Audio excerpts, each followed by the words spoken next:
aussi, on joue la carte de la transparence sur cette scène. Tout ce teasing, c'était pour ça. Retrouvez BIM, mais pas BIM seulement. Retrouvez BIM et surtout Axel Lemaire pour la conclusion de ce DigiWorld Summit 2014. François, c'est à vous. Merci beaucoup Marjorie. Alors, on va continuer en français. Et je suis particulièrement heureux et honoré de clôturer... Tiens, il y a quelqu'un qui arrive là. Mais c'est Axel. Madame la ministre, cher Axel, quel plaisir, quel bonheur. Le plaisir est partagé. Nous sommes en plein digital, là. On ne pouvait pas rêver mieux. On ne peut pas faire plus numérique. On a une ministre numérique virtuelle, mais c'est comme si vous étiez là, cher Axel. Alors, Madame la ministre, j'ai une surprise pour vous, parce que votre maman, Marie-Francine, qui est grande admiratrice, est là. On peut applaudir Marie-Francine, qui est très timide. Oh non. En fait, c'est un reality show, c'est ça? Bonjour, absolument. Maman. Et en fait, dans la salle, il y a toute votre famille et vos copains de fac, etc. Bonjour, papa. Non. On ne pouvait pas s'empêcher de vous faire un clin d'œil. C'est mignon, merci, merci. Madame. Merci pour le geste. Elle est au premier rang en plus. Hein. Alors dites-moi, le robot dans lequel je me trouve, il s'appelle BIM. Absolument, c'est un robot intelligent avec un écran de définition, avec des senseurs qui se déplacent, qui parlent. Et comme c'est une caméra haute définition, un écran haute définition, j'ai vraiment l'impression que vous êtes là. D'accord, je comprends. Non, parce que je me suis dit, ils veulent me faire une blague, ils savent que je viens d'Angleterre. En Angleterre, il y a Mr. Beam. Ils vont m'appeler Mrs. Beam. Ça y est. C'est Beam avec Beam, c'est pas Beam. Absolument. D'accord, rassurez-moi. Je ne suis pas encore Mrs. Beam. Non, c'est Beam Pro. Hashtag Beam Pro. Un vrai robot et un robot en plus français. Donc, vous voyez, on est en plein économie numérique française. Donc, Madame la ministre, cher Axel, merci beaucoup d'être avec nous. Je sais que vous êtes passionné par le numérique. Vous êtes secrétaire d'État depuis 7 mois et 4 jours, j'ai compté. Et j'ai eu le plaisir de vous rencontrer à Londres, d'ailleurs, en vous remettant nos travaux sur le Big Data. Et on a particulièrement apprécié le travail avec vos équipes. Et je dois dire que vous y êtes mis très, très, très vite. On a été très impressionnés. Et avec tous les secrétaires d'État que nous avons rencontrés, je pense que vous aviez un tropisme digital assez fort. Et on est ravis de vous accueillir aujourd'hui à Montpellier. Alors, ce que je vous propose, je vais vous laisser vous exprimer sur l'économie digitale. Vous savez, le thème, c'est Mobility Reloaded, un petit signe à Matrix. Et surtout, on n'a encore rien vu. Et c'est vrai que depuis quelques mois et quelques trimestres même, les choses s'emballent. Et c'était vraiment intéressant d'avoir vos deux points de vue. Et après, je vous poserai quelques questions. Et nous conclurons donc ces 2 jours et demi de Summit. Madame la ministre, le floor est à vous. Merci pour ces gentils mots d'introduction. Bonjour à tous. Alors, j'ai vu effectivement que la table ronde qui vient s'achever parlait d'Europe. Et du coup, j'ai regardé mon agenda de cette semaine, de la semaine d'avant et de la semaine prochaine, ne serait-ce que la journée d'aujourd'hui, pour constater une fois de plus que l'Europe est omniprésente dans mon action et que j'espère que c'est le reflet de la priorité qui doit désormais être donnée à l'Europe en matière de numérique. Je vous donne un exemple. Restons très concrets. Hier encore, j'étais à Helsinki, à une conférence pour les startups de la zone nordique qui s'appelle Slush. Slush comme la neige qui fond. Et c'est une conférence qui a attiré plus de 13 000 participants, près de 4 500 startups, 750 investisseurs étrangers venus du monde entier, beaucoup des États-Unis et de Chine. Et j'y suis allée pour parler d'attractivité de la French Tech en particulier, mais aussi pour prôner l'idée d'une vision européenne et d'une industrie européenne en matière de numérique. Ce matin, j'ai rencontré à mon bureau à Bercy le vice-président de la Banque européenne d'investissement pour définir avec lui les modalités de l'action commune entre la BEI entre la Caisse des dépôts et consignations et les collectivités locales pour financer les plans de déploiement de l'Internet très haut débit dans les territoires en France. Nous avons également travaillé sur la définition du plan d'investissement annoncé par le président de la Commission européenne, Jean-Claude Juncker, à hauteur de 300 milliards d'euros. Je pousse naturellement pour qu'une partie de ces fonds soit dédiée au numérique et à la transition numérique de notre économie. Dans la liste des actions européennes, après avoir consacré une longue réunion au projet de loi numérique en cours de préparation pour constater que plusieurs de ces volets relèvent finalement des négociations qui se tiennent à Bruxelles en ce moment, j'ai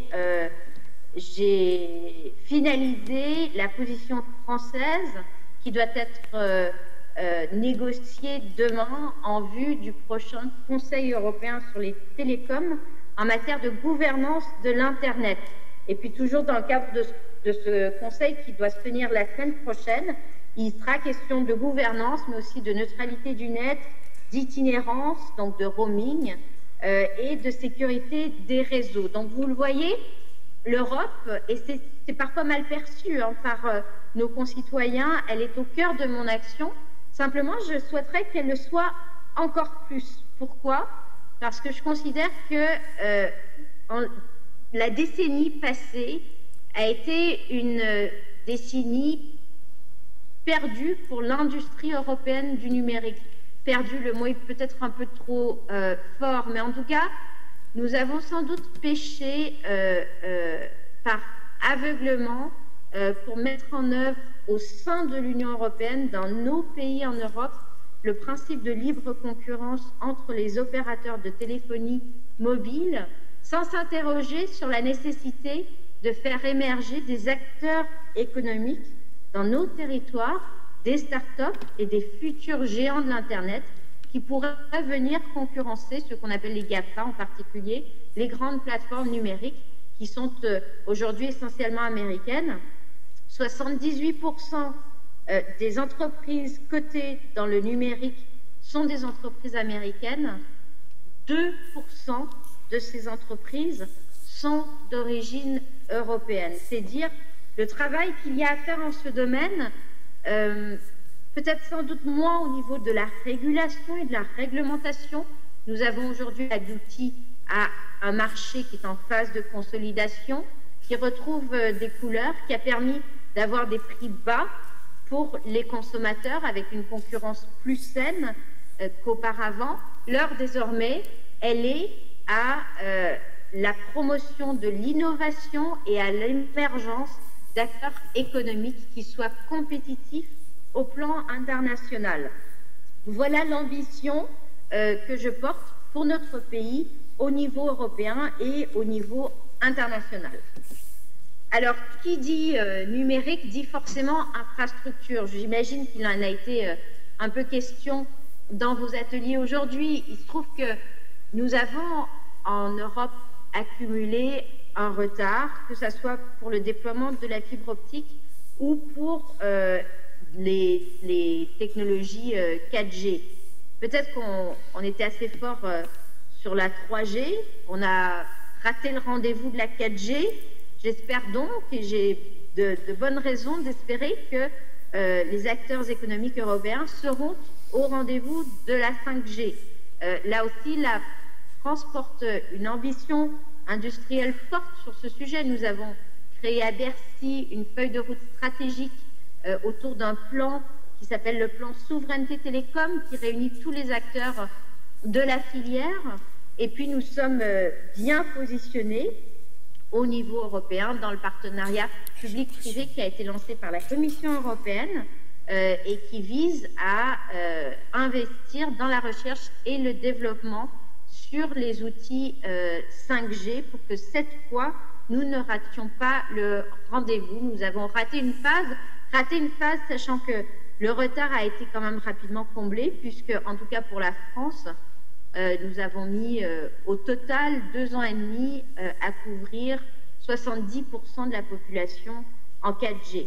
Mais effectivement, dorénavant, tournons-nous vers l'avenir. La priorité, c'est la 5G et il faut pour cela accentuer l'effort d'investissement dans la recherche et dans le développement. Mais sur la couverture de nos territoires, notamment en réseau fixe, la France est en mesure d'afficher un plan très ambitieux, le plan France Très Haut Débit, qui a été annoncé par le président de la République il y a 2 ans et qui marche bien. Il faut le dire parce que les bonnes nouvelles sont assez rares. Aujourd'hui, depuis ce matin, ce sont 80 départements qui sont engagés dans ce plan de déploiement de l'Internet très haut débit d'ici 2022. Alors, on ressent l'urgence à agir. Nos concitoyens me la rappellent tous les jours. Aujourd'hui, l'arrivée d'Internet, la couverture mobile sont considérées comme des priorités absolues par nos concitoyens. C'est normal et nous avons la responsabilité d'y répondre. Et ce plan France Très Haut Débit marche bien, que ce soit pour le déploiement de la fibre dans les zones conventionnées, les zones concurrentielles à forte densité démographique, ou que ce soit dans les zones publiques qui sont plus périurbaines, plus rurales, où l'État se mobilise aux côtés des collectivités locales pour assurer une égalité dans l'aménagement du territoire, pour garantir qu'il n'y ait pas de fracture numérique. Parce qu'en fait, le numérique, et c'est là que la France a sans doute une perception différente de celle d'autres pays dans le monde, le numérique, c'est une extraordinaire chance pour nos territoires. C'est un outil de désenclavement au même titre que ont pu l'être les réseaux ferroviaires. Le numérique, ça permet à des usages innovants, que ce soit la e-éducation, la e-santé, en particulier pour les personnes âgées, d'arriver chez eux à leur domicile sans besoin de se déplacer. Et ça permet à un jeune entrepreneur, par exemple, de monter sa start-up où qu'il soit et donc de participer à un écosystème local, potentiellement créateur de croissance et d'emploi, où qu'il soit, du moment que la couverture est bien assurée. Donc c'est l'ambition de ce plan, et je le redis, ça marche bien, et l'État travaille en accompagnement et en co-construction des dossiers portés par les collectivités locales. Donc sur ce point, les choses vont assez bien. Au niveau industriel, j'aimerais qu'il y ait plus de coordination des politiques industrielles en Europe. Les Allemands sont assez offensifs sur le sujet de l'industrie 4.0. Ils considèrent que la priorité pour leur industrie manufacturière, qui est historiquement très solide, qui a construit la force de l'Allemagne, en particulier grâce à son réseau d'entreprises de taille intermédiaire, eh bien l'enjeu désormais, c'est le passage au numérique, la transformation numérique de ces entreprises. La situation est exactement la même en France et nous ne mettons pas moins de moyens pour accompagner les entreprises dans cette transition. Nous avons d'ailleurs, parmi les 34 plans de la nouvelle France industrielle, un plan consacré à l'usine du futur. Dans ce plan, l'essentiel des conclusions, des propositions et des actions entreprises tourne autour de la numérisation des outils de production. Donc, mais j'aimerais que nous travaillions plus encore, notamment avec nos amis allemands, et c'est la proposition que j'ai faite lorsque je me suis rendue à Berlin récemment, pour harmoniser le cadre réglementaire qui devrait permettre à nos entreprises de se déployer immédiatement dans le marché européen, sans avoir à rencontrer des barrières réglementaires à chaque nouvelle frontière. Donc, c'est d'ailleurs la force des startups aux États-Unis. Tout de suite, elles peuvent se déployer sur un marché de 300 millions de consommateurs, alors qu'en Europe, ce marché commun du numérique n'est pas encore satisfaisant. Donc, j'ai proposé à nos amis allemands d'avoir un cadre réglementaire harmonisé pour les industries du cloud. Je rentre du Québec aussi. Maintenant, je parle d'info nuagique. Je trouve que le terme est beaucoup plus joli et beaucoup plus français.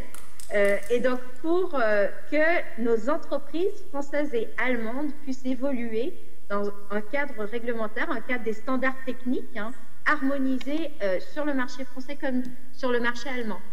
Il se trouve que dans les objets connectés, nous avons en France des entreprises très performantes, reconnues à l'international, bien valorisées. Là aussi, il faut, je crois, développer des partenariats technologiques et industriels avec nos amis allemands pour se projeter plus puissamment sur le marché européen et à l'international. Tout cela, ça suppose un accompagnement de tous les jours par l'État dans cette transformation numérique de l'économie. Et puis, je suis convaincue que l'innovation aujourd'hui, elle vient tout autant de la recherche et développement de long terme qui suppose des investissements lourds, des équipes très présentes au sein des grands groupes que des start-up. Les start-up, ces jeunes entreprises innovantes à fort potentiel de croissance qui vont chercher l'innovation partout là où elle peut être, selon des modèles économiques qui sont disruptifs, qui perturbent les schémas traditionnels, mais qui permettent d'anticiper et de préparer l'avenir par le numérique. Donc je pourrais, si vous voulez que je vous parle de la French Tech, et en particulier de la French Tech de Montpellier, vous parler plus de ce que fait le gouvernement en soutien des écosystèmes de start-up. Voilà, j'ai assez parlé pour vous décrire l'ambition européenne en matière de numérique qui est la mienne. J'ai oublié de vous parler du financement et des outils de financement. Je crois qu'il est essentiel de développer plus encore le marché du capital risque, en France certainement, mais au niveau européen. Et donc, là aussi, nous mettons en œuvre une série d'outils et de propositions dans l'agenda européen pour créer, par exemple, des fonds pan-européens qui permettent à nos start-up de trouver des financements en Europe et non pas, dès qu'elles ont des bonnes idées ou un fort potentiel, qu'elles quittent le territoire européen pour être rachetées ou pour se développer ailleurs. Voilà pour un tour d'horizon plus général, mais je suis à votre disposition pour répondre à vos questions, cher François.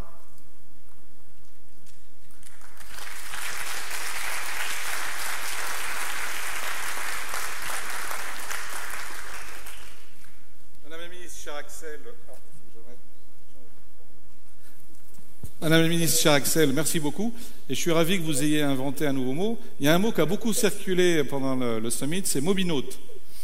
Vous savez que les Français sont assez créatifs pour trouver des mots. On a créé l'entrepreneur. Et là, le mobinaute, maintenant, c'est devenu, dans le langage particulier commun, quelque chose. Et on espère d'ailleurs que ce mot va traverser les frontières. Tout à fait, je note. Il a été employé des milliers de fois. Alors, il y a une question qui me brûle les lèvres. Vous savez que cette semaine, ça a été la DigiWorld Week. On a organisé autour de notre événement toute une semaine sur le numérique. On a eu la robotique, on a eu des étudiants, on a travaillé sur les jeux, etc. On a eu Bruno Bonnel, un grand entrepreneur français. Et vous avez lancé donc ce label French Tech. Il y a eu beaucoup de compétitions. Il y a eu 9 villes qui ont eu le label, dont Montpellier. Et je voulais savoir, outre les liens affectifs qui vous lient à la ville, qu'est-ce qui a retenu votre attention dans le dossier Montpellier? Pourquoi Montpellier est différent et pourquoi maintenant ce label a été attribué, sachant que c'était un très beau travail collectif avec la région, avec l'AGLO, dont la vice-présidente nous a fait l'amitié de venir aujourd'hui, et bien sûr l'IDAT. C'est vrai, travail collectif que je salue, qui était une condition de labellisation des métropoles. Donc, seuls les écosystèmes qui partaient en ayant réussi à fédérer l'ensemble des acteurs concernés par ce label French Tech ont pu être labellisés. Et qu'est-ce que c'est un écosystème? Ce sont avant tout les startups, avant tout les entrepreneurs qui ont porté les projets, mais aux côtés des grands groupes, aux côtés des administrations, des collectivités locales, la région, les départements, la ville de Montpellier et les villes limitrophes, les élus locaux, les instituts de recherche, les écoles d'ingénieurs, les écoles de commerce. C'est ça un écosystème. Et un écosystème ne peut être gagnant que s'il est fort et qu'il part ensemble. Et finalement, cette labellisation de 9 métropoles, c'est la constitution de l'équipe de France de la French Tech qui est prête à aller conquérir les marchés à l'international. Alors pourquoi Montpellier? Si on doit classer les 9 villes labellisées en 3 catégories, je dirais que Montpellier fait partie des révélations. Non pas parce que c'est un écosystème tout à fait jeune, tout à fait nouveau ou méconnu. Non, je crois qu'une de ses forces, c'est d'avoir pu bénéficier d'une implantation historique très en amont, d'abord de grands groupes informatiques, et puis aussi d'incubateurs et de start-up qui ne portaient sans doute pas ce nom à l'époque, mais avec un modèle de partenariat entre les petites entreprises, les petites structures naissantes, très innovantes, et les grands groupes puissants, souvent d'origine étrangère, qui a été fructueux d'emblée. Et peut-être que cette vision, qui était portée il y a plusieurs années par les décideurs locaux à l'époque, eh bien aujourd'hui, elle porte ses fruits. Et en tout cas, je dois dire que c'est une révélation pour moi que de voir à quel point l'écosystème Montpellier est mobilisé derrière la French Tech, d'une vitalité, d'un dynamisme extraordinaire, avec des réussites que j'ignorais, des valorisations de start-up, des levées de fonds qui sont exceptionnelles, qui font dire à une étude européenne, je ne sais plus laquelle, mais que Montpellier et sa région, c'est la plus forte concentration de matières grises en Europe. Montpellier est fort sur les biotech, Montpellier est fort sur les medtech, un accent est mis sur la e-santé. Et donc voilà tout ce qui a été reconnu. Si je reprends les chiffres du dossier French Tech Montpellier, ce sont 1360 entreprises dans le numérique, donc 15 000 emplois, 120 créations d'entreprises innovantes par an, un bâtiment totem qui est prévu pour une révélation en 2018, donc une vraie ambition qui doit se concrétiser pour l'ensemble des habitants de Montpellier et sa région. Et puis j'en ai parlé des grands groupes, IBM, Dell, Alstom, Ubisoft, avec des startups très performantes, dont 11 sont classées dans le classement par Deloitte des 500 entreprises les plus à la croissance la plus forte. Donc vous voyez, tout ça, franchement, comment ne pas labelliser l'écosystème montpelliérain. J'en suis particulièrement fière de pouvoir l'accompagner.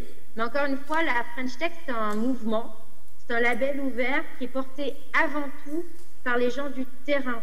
Ce n'est pas l'État qui, depuis un bureau à Bercy, dicte une politique d'innovation.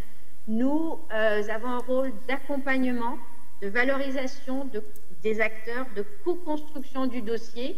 Mais là, franchement, je dois dire que c'était surtout de l'accompagnement et de la valorisation, parce qu'il y a un formidable travail qui avait été fait sur le terrain. Oui, absolument. Et cher Axel, je peux vous dire que lors de la soirée de lancement, la Welcome Party, qui était au musée Fabre, il y avait une exposition Soulage absolument magnifique. Chacun arborait le pin et ça a quand même enflammé la salle et les gens étaient très contents. Et pour nous, à l'IDAT, c'est quand même la 36e année consécutive que nous faisons cet événement, 37 ans de collaboration avec la région et 25 ans de collaboration avec IBM et 15 ans la soirée de gala chez eux. Donc finalement, cette pérennité, cette association, oui. Et j'aime beaucoup l'analogie que vous avez faite sur l'écosystème, et finalement, on a travaillé comme les jeunes, en groupe, avec un but commun, c'est de sortir quelque chose, sans clivage. On n'avait qu'un seul objectif, c'est que Montpellier gagne. Donc on est ravis. Montpellier a gagné. Absolument. Vous voyez, c'est très numérique, parce que vous avez eu une approche transversale. Absolument. Une approche peut-être moins hiérarchique. Moi, ce que souvent les startups me disent, c'est que jusqu'à présent, elles passaient sous les radars des institutions. Elles n'avaient pas l'habitude d'être des interlocuteurs de l'État, de membres de gouvernement, d'institutions officielles. Donc, le travail que vous avez fait, qui était d'être en lien avec ces entreprises, eh bien, c'est l'État qui, enfin, ouvre les yeux pour dire vous comptez pour l'économie française et nous comptons sur vous pour créer la croissance et les emplois de demain. Absolument. Alors, pour terminer, je vais revenir un peu sur ce que vous avez dit, et j'ai deux questions en une finalement. On parlait de retard, on parlait de déflation, on parlait d'infrastructure, et nous, on a fait des calculs. On s'est aperçu que pour absorber d'ici 2020 l'intégralité du trafic mobile Internet qui va croître de 11 fois, il manquait grosso modo, rien qu'en France, sur 5 ans, environ 35 milliards d'euros. Alors, ça veut dire qu'il faut changer de modèle, il faut réfléchir, il faut attirer des investisseurs, il faut changer aussi le mode de financement certainement des réseaux. Et dans cette question, il y a un sous-jacent, il y a une explosion aujourd'hui d'applications, notamment dans l'Internet mobile, les applications, les objets connectés, etc. Il y a une domination très forte des États-Unis sur tout ce qui est device, smartphone, applications, etc. Très forte en Asie, et nous, on cherche notre place. Alors c'est vrai qu'en robotique, en application, Internet des objets, on est en avance. Et comment est-ce que vous voyez votre rôle, vous en tant que ministre, la Commission européenne, vous parliez d'un axe franco-allemand qui peut aussi se décliner sur le numérique. Comment est-ce qu'en travaillant ensemble, on peut construire d'une part une infrastructure numérique digne de ce nom en France pour qu'on rattrape notre retard, et d'autre part pour qu'on puisse faire émerger des géants de l'Internet dans un monde qui est dominé par le monde anglo-saxon? Alors, sur les infrastructures et les réseaux, moi je ne considère pas aujourd'hui que la France est en retard. Et il est vrai que déployer la fibre optique à l'échelle d'un pays comme la France, qui a des paysages aussi variés que les campagnes, la montagne, les forêts, le bassin méditerranéen ou la côte atlantique, vous imaginez le travail que cela implique pour faire émerger une filière industrielle, ne serait-ce que de production de la fibre, de formation des techniciens qui vont ensuite déployer cette fibre dans les territoires, dans les villages, sur tout type de terrain. Et donc tout ça, une fois qu'on a affiché l'ambition politique, qu'on a structuré les projets, recherché les financements, il faut le mettre en œuvre. Et ça prend un certain temps, mais je n'ai pas tellement d'inquiétude quant à un soi-disant retard qui aurait été pris par la France quand je regarde l'ambition des objectifs et des moyens qui sont mis en œuvre pour les infrastructures. Vous avez raison de poser la question des financements. C'était d'ailleurs exactement l'objet de mon rendez-vous avec la Banque européenne d'investissement ce matin. Une banque comme la BEI, elle peut venir en soutien pour créer un effet de levier et une garantie en soutien d'autres types de financement.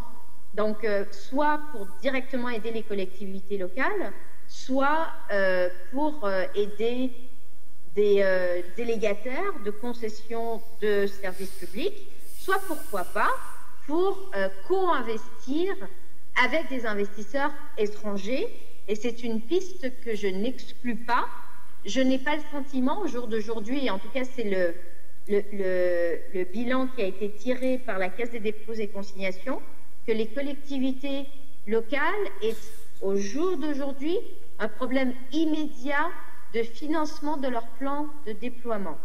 En revanche, vous avez raison de souligner que dans le plus long terme, au vu de ce qui se passera et des flux à attendre en matière notamment de données autour du big data, autour de l'image qui de plus en plus utilise de la bande passante et des tuyaux, c'est la raison pour laquelle nous avons fait le choix de la fibre. C'est un choix qui peut être contesté, ça coûte plus cher et ça met plus de temps à arriver. Et donc, on pourrait se dire pourquoi ne pas améliorer le réseau cuivre, pourquoi ne pas mettre complètement l'accent sur la couverture mobile. Alors oui, la convergence des réseaux fixes et mobiles, aujourd'hui, c'est une réalité pour tous les opérateurs télécoms. Et oui, il faut accepter la mixité technologique et abandonner le dogme absolu de la fibre, là où le pragmatisme doit l'emporter et où on sait que les besoins des habitants doivent être remplis prioritairement, les services publics, les entreprises et que d'autres technologies peuvent y arriver. Mais la question du financement à très long terme, elle se posera, et moi je suis favorable à la recherche d'investisseurs, de financement, de sources extérieures qui pourraient venir aider à remplir les objectifs de cette ambition industrielle posée par notre pays. L'industrie, justement, vous avez parlé des objets connectés, mais de la difficulté pour nos acteurs à émerger face aux mastodontes américains. Là aussi, je crois que ce qu'il faut, c'est que nos startups se transforment en scale-up. C'est terrible parce que j'utilise des anglicismes. Scale-up, ça veut dire passage à l'échelle, scalabilité, comment dire, en français, on pourrait dire qu'elles deviennent décroissantes, c'est-à-dire qu'elles...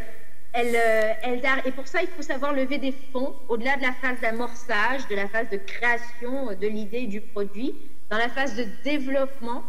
Et on a du mal à trouver des financements en France. Dès que c'est au-delà de 5 millions d'euros, eh bien, il faut se tourner d'abord vers Londres, puis vers la Silicon Valley pour aller trouver des financements, avec une tentation très forte qui est de partir pour aller au plus près des investisseurs. Donc ma réponse à moi, c'est de dire, allons chercher les investisseurs et faisons-les venir en France, qu'ils viennent voir la réalité de l'innovation française, à Paris certes, mais à Montpellier, à Rennes, à Nantes, à Bordeaux, à Lille, dans toutes ces villes qui ont été labellisées French Tech, parce que ce sont des écosystèmes extraordinairement innovants et qui sont aujourd'hui trop méconnus par ceux qui font la loi dans l'investissement international et dans le capital risque.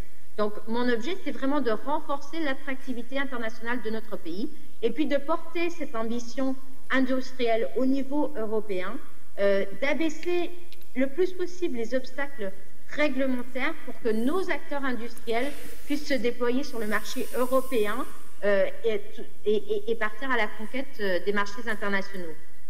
J'ai parlé des objets connectés, on a des très bons, allez, j'en cite un, Withings. Eh bien, Withings, aujourd'hui bien commercialisé aux États-Unis, bien connu en Asie, ça peut être potentiellement un champion international dans le domaine du numérique demain. Criteo a une extraordinaire valorisation. Blablacar, qui fonctionne sur un modèle d'économie collaborative qui est très original, qui n'avait pas été anticipé par la plupart des acteurs industriels traditionnels de l'automobile aux États-Unis. Eh bien, Blablacar, aujourd'hui, a réussi à lever des fonds à hauteur de 100 millions d'euros. Et demain, Blablacar pourrait être le champion de la mobilité partagée dans le monde, avec en plus une ambition sociale, une ambition humaine, qui est de dire l'innovation, elle peut être aussi au service du partage, au service du pouvoir d'achat de nos compatriotes. Donc moi, je suis très optimiste. En fait, l'heure est à la contre-offensive, l'heure elle est à la lucidité, à la responsabilité. Le gouvernement déploie des efforts sans précédent pour accompagner les entreprises, en particulier les startups, dans cette conquête du monde nouveau. Vous voyez, ce soir même, dans quelques heures, je serai à Matignon avec le Premier ministre qui va, à l'occasion du jeu digital, écouter des startups, présenter leurs produits, présenter leurs idées devant les acheteurs publics de l'État pour qu'on incite les administrations à acheter aux startups, à prendre des risques, mais aussi devant des investisseurs venus du monde entier pour qu'ils découvrent la richesse de nos écosystèmes français. Alors, tout ce qu'on essaie de faire, peut-être qu'on ne verra pas les effets demain matin, même si j'espère être en mesure d'annoncer ou en tout cas d'accompagner l'annonce de très bonnes nouvelles en matière de valorisation de nos startups dans les semaines qui viennent. Mais je crois que tous ces efforts, ils sont de plus en plus reconnus au niveau international. En fait, j'apprécie beaucoup votre position non dogmatique et agnostique sur l'infrastructure, parce que quand on voit l'immensité de la tâche, on aura besoin du satellite, du câble, de la fibre, de tout, etc. Et alors, ce qui est intéressant par rapport à ce que vous dites, c'est ce qu'on a essayé de faire pendant ce summit, parce qu'on a invité énormément de start-up, beaucoup d'étudiants, des banquiers, des petits banquiers, des gros banquiers, des patrons, etc. Et tout ce petit monde a cohabité pendant 3 ans, a appris à se connaître. et puis on espère aussi contribuer à cet élan dont vous portez aujourd'hui avec panache et beaucoup d'énergie cette nouvelle ambition pour la France. Madame la ministre, cher Axel, merci beaucoup pour votre temps. Je vous souhaite un bon pitch ce soir et j'espère que vous trouverez des... Ah, c'est pas moi qui pitch, moi je viens de pitcher là, j'ai fait mon travail. Ce soir, ce sont les startups qui travaillent. Voilà. Montpellier vous dit merci beaucoup, bon courage et à très bientôt. Au revoir Axel. À bientôt Montpellier. Merci. Au revoir maman. Bisous bisous. Chers amis, dear friends, I think this conference, by the way, we should not do this too much because if not, nobody will show up here. We'll have only clones. I think for the first time, we finish in time. We were supposed to finish at 4 p.m. I'd like to thank all of you to be mobile, to come with us. I'd like to thank also the 140 speakers. I hope you get, as always, I say the same thing, a new friend, an idea, and a hope. For me, at least, I have lots of hopes, lots of energy, lots of friends, lots of ideas, and I'm looking forward to seeing you, all of you, next year. And before we finish, I'd like to bring on the stage all the team who has worked days and nights the last 2 weeks to make this happen. As a remember, we need to remember we're an institute, we're not a corporation, so we do lots of things by ourselves. So I'd like to welcome on the stage all the people who work very hard. Jean-Dominique.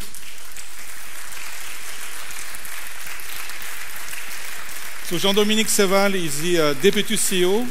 He was the Master of Ceremony.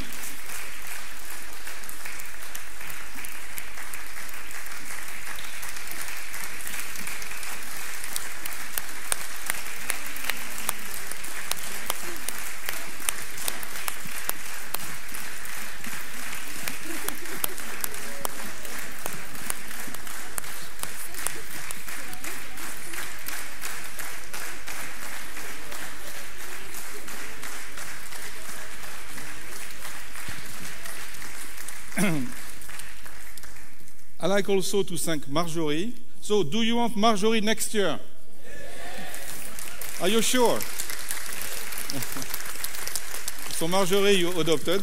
And a special thank also for Christine Barret and Maxime and Maxime Boskop, who were under a lot of pressure, and Sophie and everybody, and of course, all the team. It was a teamwork, it was a pleasure. Thanks again for the agglomeration, Madame la Vice-Présidente, merci beaucoup. Thanks to you, the member, and a warm applause for Yves Gassot. Where is Yves? He's hiding. Stand up, Yves, the CEO.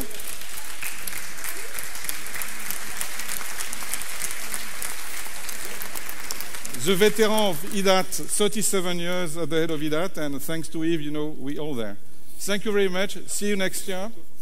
And have a safe trip back. See you. Bye-bye. Au revoir.